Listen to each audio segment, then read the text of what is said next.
السلام علیکم ورحمۃ اللہ وبرکاتہ۔ لا حول ولا قوة الا باللہ، حسبنا اللہ ونعم الوکیل۔ یا حی یا قیوم برحمتک استغیث، لا الہ الا انت سبحانک انی کنت من الظالمین۔ اللہم صلی علی محمد وعلی آل محمد۔ علی بھائی ڈیٹیل سے جواب دیں۔ اچھا جی، کیا جی نماز میں ٹخنے ننگے رکھنا ضروری ہے؟ اگر کوئی صرف نماز کے دوران پینٹ فولڈ کرے یا شلوار کو اوپر کرے تو کیا ٹھیک ہے؟ اور اگر نماز کے دوران پینٹ فولڈ کرنا منع ہے، کیا یہ شدت پسندی ہے؟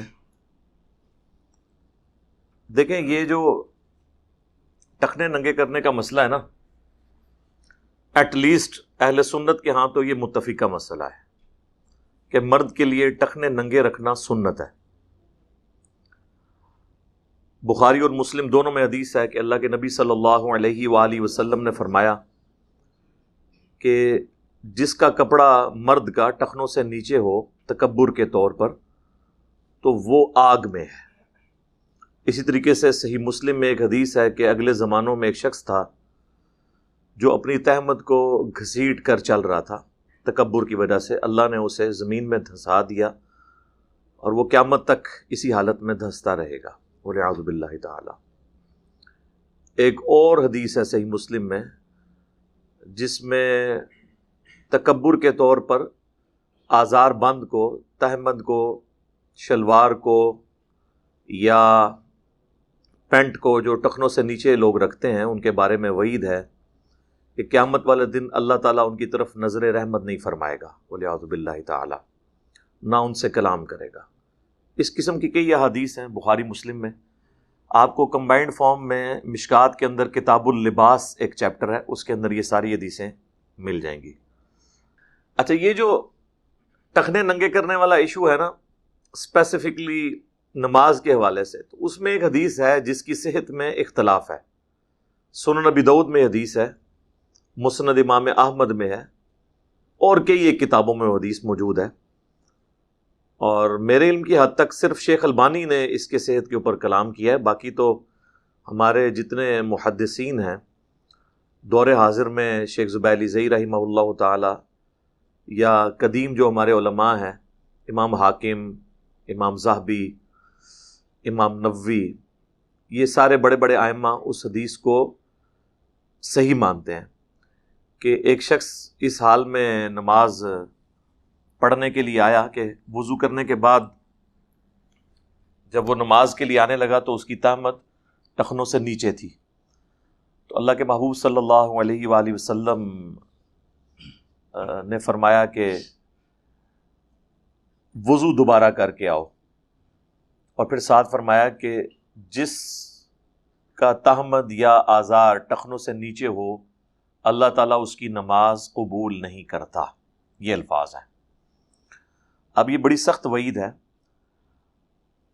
اس میں جو زیادہ شدت سے اس حدیث سے رزلٹ نکالتے ہیں وہ تو یہ کہتے ہیں کہ ایسے شخص کا وضو بھی ٹوٹ جائے گا، لیکن یہ موقف جو ہے وہ شاذ ہے، یعنی اکا دکا لوگوں کا ہے، یہ کوئی ایگریڈ اپان موقف نہیں ہے۔ باقی لوگ کہتے ہیں کہ وضو توڑنے والی چیزوں میں یہ نہیں آتی، بلکہ یہ نبی صلی اللہ علیہ وآلہ وسلم نے تنبیہ کے طور پر، جیسے ہم کسی کو جب کوئی تھوڑی بہت سزا دینی ہو تو اٹھک بیٹھک کرواتے ہیں، اس لیے اس کا وضو دوبارہ کروایا۔ اور وہ کہتے ہیں کہ اگر یہ وضو ٹوٹتا ہوتا تو نبی علیہ السلام فرماتے کہ جس کا کپڑا ٹخنوں سے نیچے ہو اس کا وضو نہیں رہتا۔ آپ نے فرمایا کہ اس کی نماز نہیں ہوتی، تو اس کو نماز کی حد تک ہی رہنے دیں۔ وضو دوبارہ جو شخص کرے وہ بہتر ہے، اسے کروایا جائے تاکہ اسے اس کی سختی فیل ہو۔ نماز کے حوالے سے دیوبند بھی اور بریلوی بھی دونوں اس چیز کے قائل ہیں کہ ٹخنے ننگے ہونے چاہیے، سنت ہے۔ لیکن بریلویوں کا موقف یہ ہے کہ ٹخنے اگر ننگے نہ بھی ہوں نماز ہو جائے گی، مکروہ تنزیہی ہے، یعنی یہ چھوٹا مکروہ ہے جس پہ گناہ کا فتویٰ نہیں لگتا۔ بہتر یہ ہے کہ ٹخنے ننگے رکھے جائیں. لیکن یہ وہ سٹیٹمنٹ ہے جو ان کی جوڈیشری کی سٹیٹمنٹ ہے.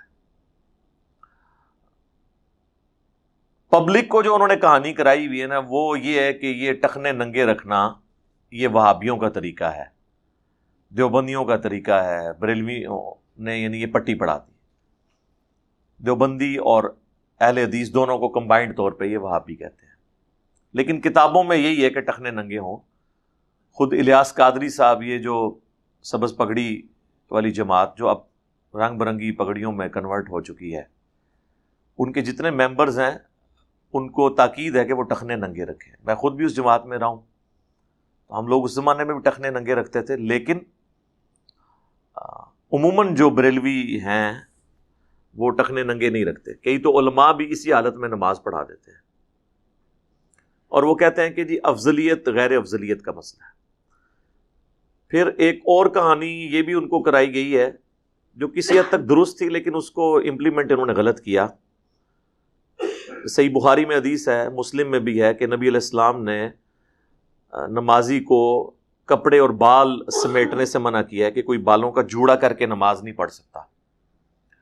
اگر کسی کے بہت گھنے بال ہیں نا تو ویسے وہ جوڑا کر کے رکھ سکتا ہے، لیکن نماز کے لیے اسے بالوں کو کھولنا ہوگا. اسی طریقے سے اگر اس نے کوئی آستین چڑھائی ہوئی ہے، اس کو بھی واپس کرنا ہوگا نارمل حالت میں. تو اس کی بنیاد پہ وہ کف صوف کا ایشو ڈرائیو کرتے ہیں، یعنی کپڑے کو موڑنا. کف صوف، یہ کف عربی کا لفظ ہے. تو کف صوف کا ایشو وہ کہتے ہیں کہ اگر کوئی شخص یعنی اس کو موڑ دیتا ہے نا کپڑے کو یا اکٹھا کرتا ہے تو یہ چونکہ منع ہے. اب اگر کسی کی پینٹ یا شلوار ٹخنوں سے نیچے ہے تو وہ کہتے ہیں آپ کو فولڈ کرنے کی، نیچے اس کے جو پانچے ہیں وہ موڑنے کی اجازت نہیں ہے. ایون وہ کہتے ہیں کہ یہاں سے بھی، یہ بریلویوں کی میں بات کر رہا ہوں، یہاں سے بھی جو ایسے کر کے فولڈ کرتے ہیں نا شلوار کو اوپر، وہ کہتے ہیں یہ منع ہے. شلوار اگر اوپر کرنی ہے تو پوری کھینچ کے اوپر کریں، کیونکہ کف صوف میں یہ چیز آ رہے گی. اسی طریقے سے پینٹ کرنی ہے تو پینٹ تو اوپر کھینچی نہیں سکتی، اس کا تو پہلے ہی پورا سا آسن ہوتا ہے. تو پھر جب ان سے پوچھا جائے کہ اگر ہم نیچے سے ٹخنے موڑ لیں، اس کے پانچے موڑ لیں ٹخنوں کو ننگا کرنے کے لیے پینٹ کے، تو وہ کہتے ہیں جی یہ تو کف صوف کا مسئلہ آ جائے گا اور یہ بڑا گناہ ہے، یہ مکروہ تحریمی ہے. ٹخنے ڈھانپ کے رکھنا یہ مکروہ تنزیہی ہے، چھوٹا مکروہ، اور کپڑے کو موڑنا یہ بڑا مکروہ ہے. اب دونوں جو مکروہ ہیں ان میں سے ایک سے بچنا، بیک وقت ایک ہی سے بچا جا سکتا ہے، تو وہ کہتے ہیں بہتر یہ ہے کہ آپ کپڑے فولڈ نہ کریں، اس کو نیچے رہنے دیں تاکہ آپ بڑے گناہ سے بچ جائیں. اب یہ حدیثیں تو ظاہر ہے ان سے تو وہ صرف نظر کرتے ہیں، ان کے لیے تو اپنی وہ جو فتوے علماء نے لکھ دیے اسی کو فالو کر رہے ہوتے ہیں. تو یہ حدیث تو بالکل واضح ہے کہ بڑا مکروہ تو وہ ہوگا جس کے بارے میں وعید آئے گی. اس کے بارے میں کہیں وعید نہیں آئی ہے کہ جس کے جوڑا بندھا ہوا ہو یا کپڑا فولڈ ہو اس کی نماز نہیں ہوتی. صرف نبی علیہ السلام نے اس سے منع فرمایا. یعنی وہ آپ زیادہ ہی کہہ سکتے ہیں گناہ ہے یا ناپسندیدہ ہے. اب اس کیس میں تو اب آپ یہ نہیں کہیں گے، یہاں تو واضح ہے کہ نماز ہی نہیں ہوگی، لہٰذا انٹینسٹی اسی کی زیادہ ہے. لیکن اس وقت تو آپ کو پتہ ہے یہ جتنے بھی شرعی مسئلے ہیں نا یہ فرقوں نے گود لیے ہوئے ہیں. چھوٹا بچہ جس طرح گود میں لیتے ہیں، آپ کو پتہ ہے بچے کی کتنی حفاظت کرتا ہے انسان، تو یہ سارے فرقوں نے اپنے اپنے مسئلے گود میں لیے ہوئے ہیں. مثال کے طور پر اہل حدیث نے یہ مسئلہ گود لے لیا ہے کہ ہم نے ننگے سر نماز پڑھنی ہے، اور لوگوں کو بتانا ہے کہ مرد کی نماز ننگے سر ہو جاتی ہے. اور اگر ٹوپی بھی رکھنی ہے تو ہم نے اس کو ادھر رکھنا ہے اور بال آگے چھوڑنے ہیں تاکہ پتہ چلے کہ یہ اہل حدیث نے ٹوپی پہنی ہوئی ہے. اسی طریقے سے دیوبند نے، خصوصاً تبلیغی جماعت نے یہ مسئلہ گود لے لیا ہے کہ جو ہماری جماعت میں آئے گا نا وہ مونچھیں صاف کرے تاکہ یہ دور سے دیکھنے سے ہی پتہ چلے، اور ایک ٹوپی سخت والی پہنے، جالی والی ٹوپی نہ پہنے، سخت والی وائٹ کلر کی ٹوپی پہنے تاکہ پتہ چلے کہ یہ ہماری جماعت کا بندہ ہے. اور بریلوی جو ہیں وہ ان کا سارا زور پگڑی کے اوپر ہوگا. آپ دیکھیں ان کے علماء کتنی رنگ برنگی قسم کی پگڑیاں پہنیں گے. جبے، دستاریں اور اس قسم کی چیزیں. پھر آپ تقریر کے انداز دیکھیں، ان کے نام دیکھیں، مسجدوں کے نام دیکھیں، تو اس میں سے ہی آپ کو سمیل آ جائے گی یہ کس فرقے کی مسجد ہے، یہ کیا کرنے جا رہے ہیں. تو اس طرح سب مسئلے گود لیے ہیں. تو یہ ٹخنوں والا مسئلہ بھی چونکہ گود لے لیا اسپیسیفکلی اہل حدیث نے، کسی حد تک دیوبند نے، تو بریلویوں نے پھر اس سے صرف نظر کرنا شروع کر دیا. اب الٹا انہوں نے باقاعدہ شعر و شاعری کی ہوئی ہے. ستھن چھوٹی گردن موٹی، یعنی یہ تبلیغی جماعت والوں کے لیے انہوں نے ایک شعر بنایا ہوا ہے پنجاب میں نا. ستھن کہتے ہیں یعنی آزار بند کو، شلوار کو یا پینٹ کو، یہ چھوٹی، گردن موٹی یعنی یہ کھاتے بہت ہیں اس لیے ان کی گردن بہت موٹی ہے. ٹھیک ہے. گلج توا یعنی وہ توا، وہ آپ کو پتہ نا جب جماعت چلتی ہے تو وہ کھانے پینے والا سارا سامان بھی ساتھ ہوتا ہے. سر تے اس طرح یعنی سر پہ ٹنڈ کروائی ہوئی ہے. چک بسترا یعنی بسترا بھی اٹھاتے ہیں ساتھ. کراؤ ٹنڈ چلو رائے ونڈ. تو اس طرح پوری انہوں نے یعنی اپنا حلق کروا کے آپ رائے ونڈ پہنچے. تو اس طرح نشانی بنا دی. اور یہ آپ کو بتاؤں، یہ شعر و شاعری یا چند ایک سلوگنز یہ اتنے خطرناک ہوتے ہیں کہ بعض اوقات اگر سنت کے اگینسٹ یہ سلوگن پبلک میں عام کر دیے جائیں نا تو لوگ سنت کو جان بوجھ کے چھوڑ دیتے ہیں اس گالی سے بچنے کے لیے. جس طرح رفع الیدین کو پریکٹیکلی یہاں پہ حنفیوں نے گالی بنا دیا کہ یہ مکھیاں مارتے ہیں نعوذ باللہ، یا وہ بت رکھ کے آتے تھے تو اس لیے وہ رفع الیدین ہوتا تھا. یعنی اتنا کنڈیم کریں اس چیز کو کہ لوگ شرمائیں. لیکن یہ میرے دنیا میں چھوڑے جانے سے پہلے کی باتیں ہیں. ہاں اب ایسا نہیں ہے کیونکہ ہم نے ٹرنز دا ٹیبل اوور کر دیا ہے اللہ کے فضل سے. اب لوگ فخر کے ساتھ اپنے معاملات کو لے کے چلتے ہیں. پھر ان چیزوں کے ساتھ انہوں نے گستاخیاں بھی جوڑ دی. یعنی جو بندہ اس طرح کرتا ہوا نظر آئے تو اس کو کہیں یہ گستاخ رسول ہے، اس کے بڑوں نے گستاخیاں کی ہیں. اب کوئی کہے نا کسی رفع الیدین کرنے والے کو گستاخ رسول، وہ کہے گا کٹو چشتی رسول اللہ، آؤ نا بچہ میدان انہیں دسنے کون گستاخ ہے. تو دم دبا کے بھاگیں گے یہ جنہوں نے 100 سال سے اسی بنیاد کے اوپر حسام الحرمین کی بنیاد پہ پوری ایک سمجھ لیں رول کیا ہے سب کانٹیننٹ پہ. تو انہی کی جو ایک سمجھ لیں ان کے ہاتھ میں ہتھیار تھا وہی ان کے لیے وبال جان بن گیا. تو یہ بھی انہوں نے اس مسئلے کو اس طریقے سے بنایا ہے. تو مرد کے لیے ٹخنے ننگا ہونا ضروری ہے. اگر پینٹ چھوٹی ہے اس کو نیچے سے فولڈ کریں نماز کے لیے، اس میں کوئی وبال نہیں ہے. اور جو لوگ عمومی حالت میں فولڈ فارم میں ہی پینٹ رکھتے ہیں ان کے لیے تو پھر کف صوف کا بھی مسئلہ نہیں ہے. یعنی فیشن کے طور پہ بھی آپ کو پتا ہے کافی عرصہ تک تو کرتے کی آستین بھی تقریباً 1.5-2 انچ یوں فولڈ کر کے رکھی جاتی تھی. وہ اس کی ڈیزائننگ کا حصہ ہوتا تھا. جس طرح آج کل ہماری جو شلوار ہے یہ اس کے پانچے بھی آپ کو پتا ہے بکرم ڈال کے وہ ڈبل کپڑا فولڈ ہوا ہوتا ہے، وہ اس کا حصہ ہوتا ہے. اسی طریقے سے ایک بندے نے پرماننٹلی پینٹ فولڈ کی ہوئی ہے. یعنی ایون ڈریس پینٹ بھی آپ دیکھیں وہ بھی اینڈ سے تو فولڈ ہوئی ہوتی ہے نا، تھوڑی سی اس کی وہ کریز بنائی ہوئی ہوتی ہے. تو وہ اس کی بلٹ ان اس ڈیزائن کا حصہ ہے. یہ کف صوف میں نہیں آئے گا. اگر کوئی شخص نے وہ فولڈ کر کے بھی ٹخنوں سے نیچے رہتا ہے تو کم از کم نماز کی حالت میں وہ ٹخنے ننگے رکھے. لیکن ہم اس کی ترغیب دلاتے ہیں کہ عام حالت میں بھی مرد کے لیے ٹخنے ننگے ہونے چاہیے.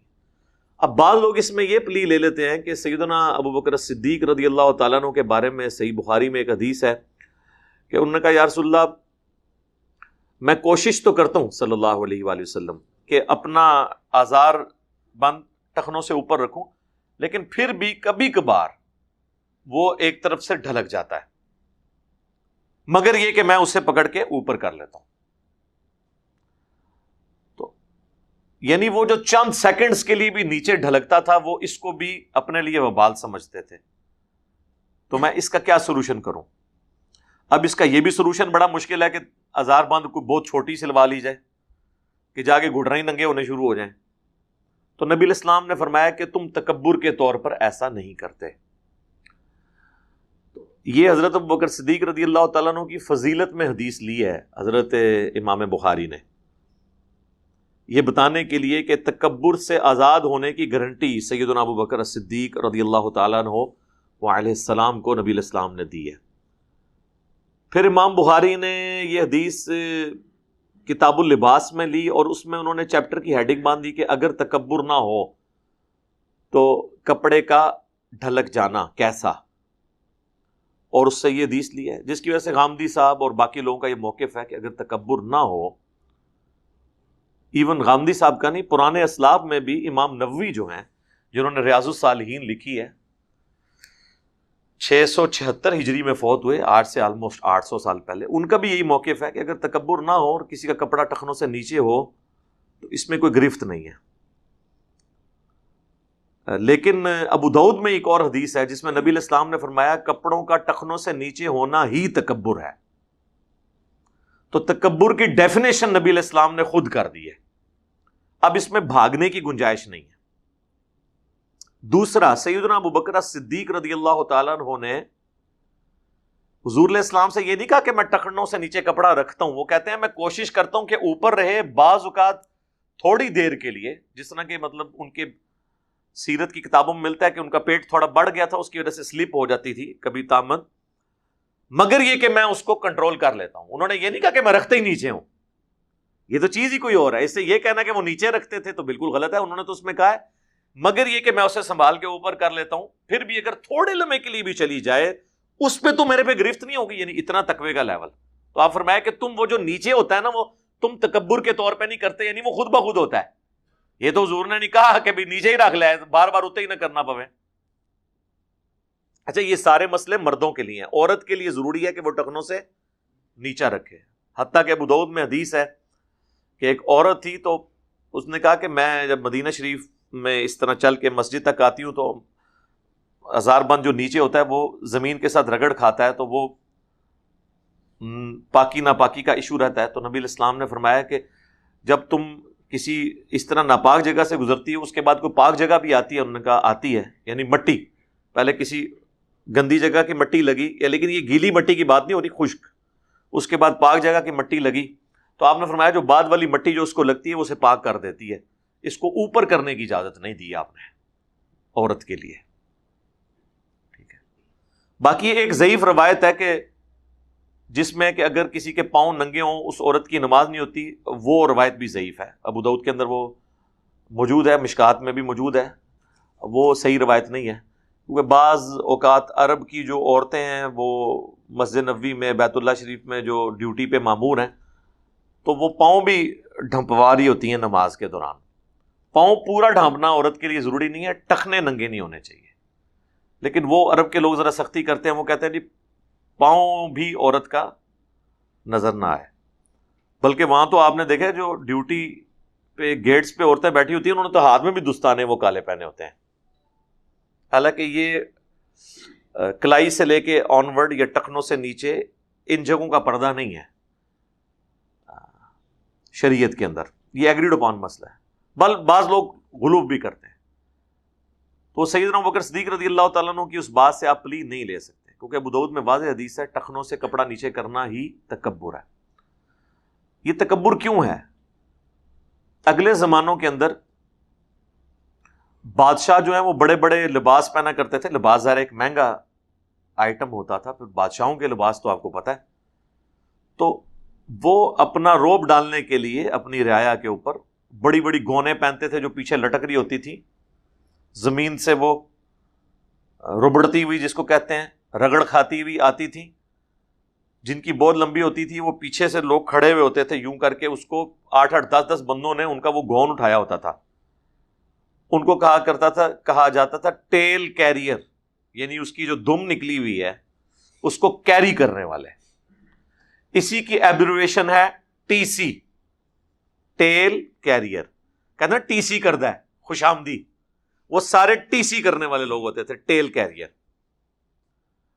تو یہ چونکہ ایک تکبر کی علامت رہی ہے، آج کے دور میں شاید یہ obsolete ہو چکی بھی ہے، لیکن حکم اس کا اب بھی باقی ہے، کیونکہ نبی علیہ السلام نے کہہ دیا کہ یہ ہے ہی تکبر ہے، لہذا اس سے آپ نے بچنا ہے۔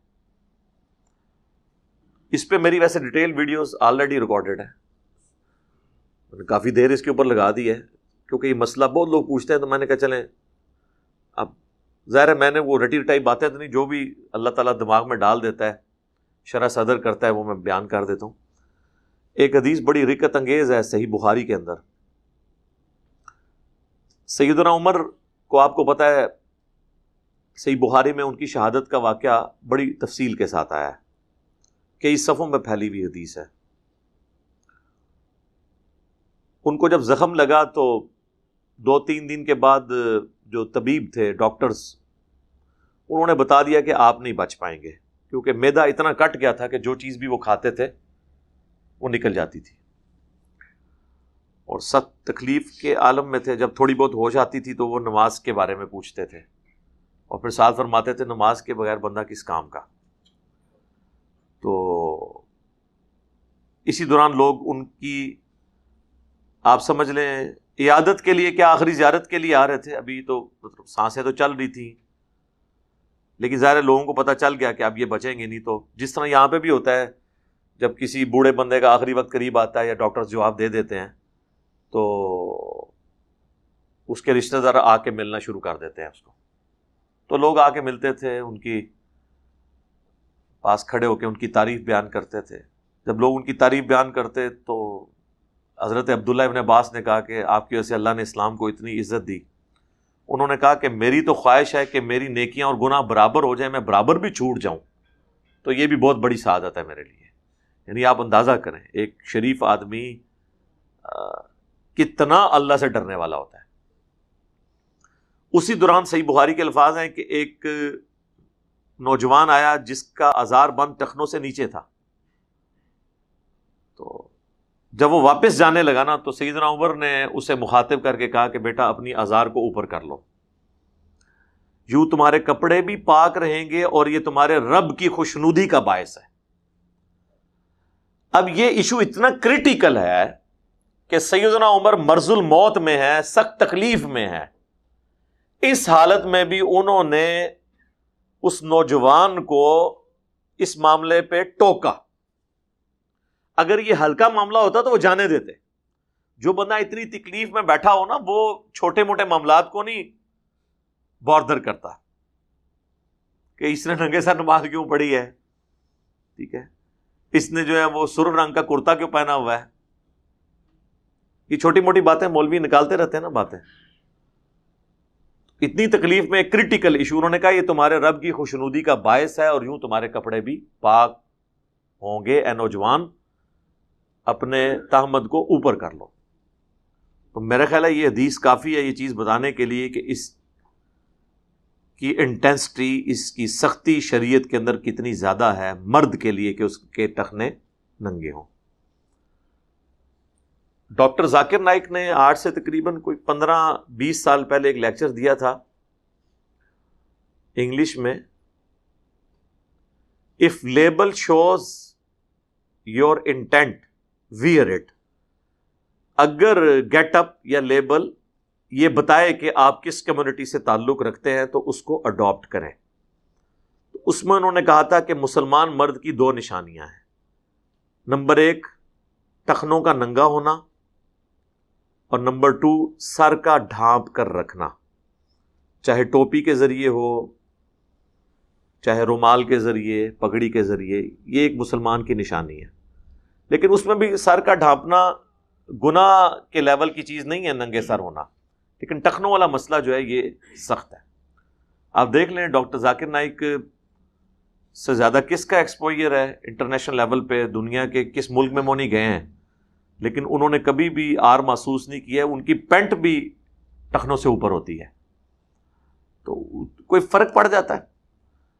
لوگ سمجھتے ہیں کہ، اور یہ ہمیں پڑھایا بھی جاتا ہے کہ اچھی جوتی، اچھے کپڑوں سے کسی کی عزت ہوگی۔ اچھے کپڑے، اچھی جوتی سے اگر کسی کی عزت ہوتی ہو تو پھر سب لوگ ہی عزت کمال ہیں۔ آپ کی عزت آپ کے ٹیلنٹ کی وجہ سے ہوگی، آپ کنٹریبیوٹ کیا کر رہے ہیں، چاہے آپ سادہ کپڑوں میں بھی ہیں، اس سے کوئی فرق نہیں پڑتا۔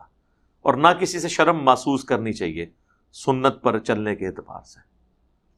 کوشش کریں کہ سنت پہ عمل کریں۔ بہرحال پھر بھی اگر کوئی بہت زیادہ ہی کسی کے لیے مسئلہ خراب ہے تو نماز کی حالت میں کم از کم وہ ٹخنوں سے اوپر کر لے، اور اس حالت میں شلوار اگر وہ یہاں سے فولڈ بھی کرتا ہے نیچے سے یا اوپر سے تو اس کے اوپر کوئی شرعی گرفت نہیں ہوگی،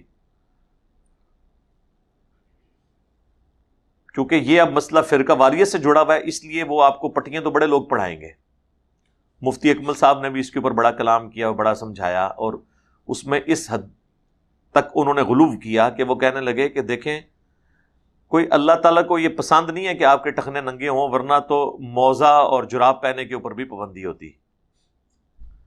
یہ آپ کس کو بات بتا رہے ہیں؟ رسول اللہ کو بتا رہے ہیں نا، کہ آپ ہمیں ترغیب نہ دلائیں ٹخنوں کے ننگا کرنے کی، اور اس میں آپ مثال دے رہے ہیں اس کی جراب کی اور موزوں کی، تو یہ مثال بالکل غلط ہے۔ نبی علیہ السلام نے فرمایا کہ کسی مرد کے لیے یہ ناپسندیدہ چیز ہے کہ اس کی آزار بند ٹخنوں سے نیچے لٹک رہی ہو۔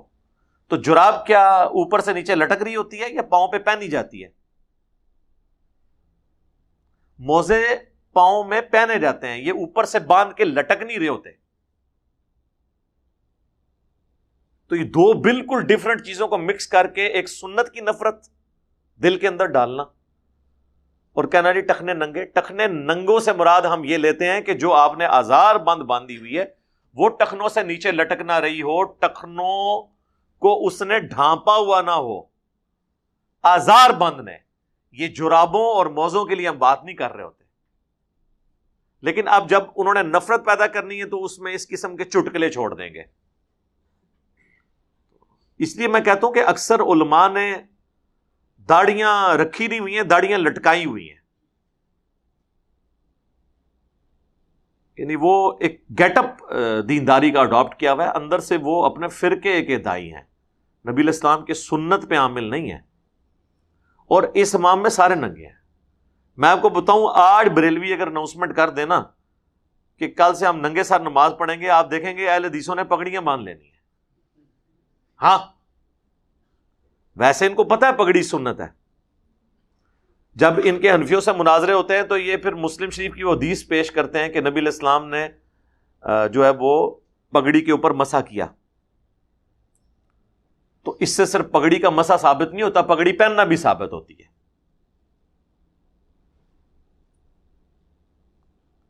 لیکن وہ میں ایک پاکستان لیول کے اہل حدیث عالم ہیں، مناظر ہیں، ان کو میں سن رہا تھا، وہ اپنی پبلک کو تقریر کرتے ہوئے کہتے ہیں ویکھو نا میں اگر ان پگڑی بننی ہوتی تو کہنا جی کو بریلوی آ گیا، ٹھیک ہے، یعنی وہ ان کو بتانا چاہ رہے تھے ایک نٹوریس چیز کے طور پہ کہ بھئی اپنی جو شناخت ہے نا، لال رومال یا جو آپ لوگوں کا گیٹ اپ ہے اس کو رکھا کریں، ورنہ دیکھیں اگر میں پگڑی باندھ کے آتا تو آپ نے مجھے گھسنے نہیں دینا تھا۔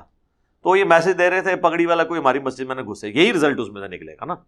اب جب یہ باتیں کرتے ہیں کہتے ہیں کہ وہ جملہ جو بولا ہے اس میں یہ انہوں نے کوئی نہیں کہا تھا، جملے میں جو کچھ نہیں کہا ہوتا نا وہی تو ہم ایکسپلور کرتے ہیں، اور اسی سے دنیا میں چینج آئی ہے۔ وہ نہ کہنے میں نا قیامت مضمر ہوتی ہے، باتیں اشارتاً کی جاتی ہیں لیکن اس کے اندر سے جو چیز نکل رہی ہوتی ہے نا وہ بہت گہری ہوتی ہے۔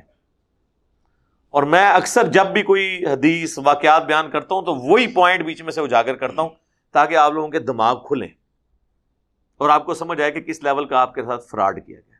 اللہم انی اسألک بانک انت اللہ لا الہ الا انت الاحد الصمد الذی لم یلد ولم یولد ولم یکن لہ کفوا احد وإلہکم الہ واحد لا الہ الا هو الرحمن الرحیم الف لام میم اللہ لا الہ الا هو الحی القیوم اللہم صلی علی محمد وعلی آل محمد ربنا آتنا فی الدنیا حسنہ وفی الآخرۃ حسنہ وقنا عذاب النار ربنا آتنا من لدنک رحمہ وہیئ لنا من امرنا رشدا لا الہ الا انت سبحانک انی کنت من الظالمین ربنا هب لنا من ازواجنا وذرياتنا قرة اعین وجعلنا للمتقین اماما اللهم اغفر لحينا وميتنا وشاہدنا وغائبنا وصغیرنا وکبیرنا وذکرنا وانثانا اللہم من احییتہ منا فأحیہ علی الاسلام ومن توفیتہ منا فتوفہ علی الایمان۔ اے اللہ، ہمارے ماں باپ کی، ہمارے بیوی بچوں کی، پوری امت کی تمام دینی، دنیاوی، جسمانی، روحانی، ظاہری، باطنی پریشانیاں، تکلیف، مصیبتیں، دکھ، بیماریاں، دشواریاں دور فرما۔ اے اللہ، ہمارے ملک پاکستان کی خیر فرما، پورے عالم اسلام کی خیر فرما، اندرونی اور بیرونی خطرات سے محفوظ فرما۔ اے اللہ، پاکستان میں، انڈیا میں، افغانستان میں، فلسطین میں، کشمیر میں، چائنا میں، عراق میں، شام میں، جہاں جہاں مسلمان پس رہے ہیں، اے اللہ مشکل زندگی گزار رہے ہیں، اے اللہ غیب سے ان کی مدد فرما۔ حاضرین کے دلوں میں جو جو نیک اور جائز دعائیں ہیں قبول فرما۔ حاضرین کے جو بھی چھوٹے بڑے رشتہ دار فوت ہو چکے، اے اللہ ان کی مغفرت فرما۔ اے اللہ، ہمارے ماں باپ کی اور پوری امت کی، ہمارے بیوی بچوں کی تمام دلی جائز دعاؤں کو اپنی بارگاہ میں قبول و منظور فرما۔ اے اللہ، جن جن بھلائیوں کا سوال تیرے محبوب علیہ السلام نے کیا، ہم تمام مسلمانوں کے حق میں ان چیزوں کو قبول و منظور فرما، اور جن جن چیزوں کے شر سے تیرے محبوب علیہ السلام نے تیری پناہ طلب کی، ہم تمام مسلمانوں کو ان چیزوں کے شر سے اپنی پناہ عطا فرما۔ سبحان ربک رب العزت عما یصفون وسلام علی المرسلین والحمد للہ رب العالمین، وصلی اللہ علی النبی الکریم وعلی آلہ واصحابہ اجمعین الی یوم الدین۔